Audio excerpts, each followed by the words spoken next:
Handover memories.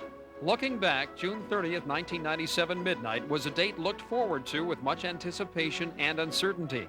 The world watched and continues to watch for the political and economic consequences as the British colony of Hong Kong was handed back to China under a one-country, two-system form of government to preserve what had been refined after 156 years of British rule.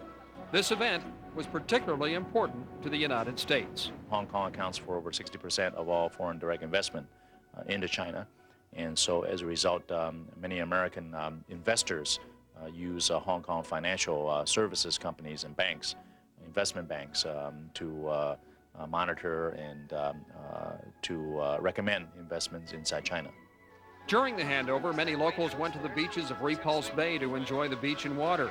Journalists looking for a military confrontation found a festive party-like atmosphere and were hard-pressed to find shocking front-page headlines. The handover is difficult for Americans to understand. I fully appreciate why the Western media has trouble putting a positive spin on this handover. You have some things happening which are sort of counterintuitive for Americans that have no contact with Asia. You have a British colony going back from an ally of the United States, Great Britain, to a country which there are some people in the United States think as a potential threat to the United States. Lan Kwai Fong, an area of bars and restaurants on Hong Kong Island dominated by expats or foreigners, was a party in the streets prior to the historic event. As the June 1997 date drew near, so many British had left that there were more Americans living in Hong Kong than Brits. Only 5,000 or 6,000 people were invited to the official ceremonies at the newly completed convention center on reclaimed land in Hong Kong Harbor, so that left plenty of other choices for the 6 million residents and thousands of visitors. I joined my brother and a group of Canadians on board a modern-day Chinese junk for a harbor cruise in the hours leading up to the official change of power. A great vantage point to watch the fireworks show, financed by brokerage firm ING Bearings. As midnight approached, we returned to shore to get to a TV set and watch the speeches like the rest of the world. A big handover challenge was to take down the British Union Jack flags and all signs of royalty and replace them with the China identity.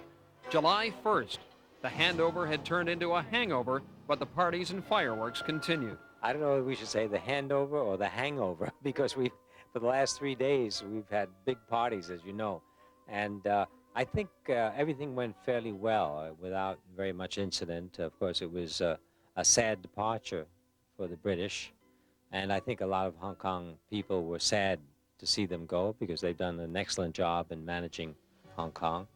But at the same time, there's no reason why the Chinese government cannot do as good a job, if not a better job.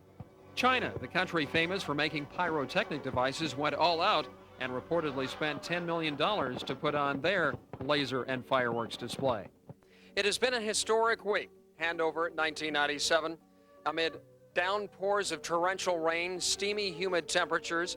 We saw 2 magnificent fireworks displays, 2 optimistic speeches from Hong Kong and Chinese leaders, and a celebration that went without a hitch. For most of us here that witnessed handover 1997, we didn't see the troops come marching in. They've stayed pretty close to the barracks. It's business as usual. The real estate market exploded from 1984 to 1997, up tenfold. Immediately following handover, the government promised to supply more land to cool prices. It has not, but the real estate prices fell on their own, down 50% from the highs. The government also planned to stage elections. They did, but for only 20 of the 60 positions on the governing council. The majority are still appointed. Since the handover, Hong Kong tourism is down due to economic weakness in the region. Japanese visits to Hong Kong are down 60%. South Korean tourism is down 58%. Retail sales are off 15%, and trade is not growing.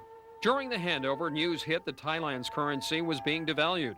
The baht was being sold, but that didn't stop the handover party, which continued in Hong Kong's financial markets, with the Hang Seng Index rallying to a record high in August. Further erosion in neighboring Asian markets finally took its toll. The party was over, and Hong Kong stocks fell more than 50%. A year after the handover, the questions are, will the Hong Kong dollar break their peg to the U.S. dollar and devalue, and make their goods more competitively priced in the region? A recent Financial Times headline points to a $4.1 billion economic bailout program to get Hong Kong out of their very critical situation. The Handover report card, after 1 year, shows that China may be Hong Kong's savior from economic collapse as the surrounding region devalues their currencies and cries Mayday to the International Monetary Fund. Richard Saxton, Channel 22 Business News.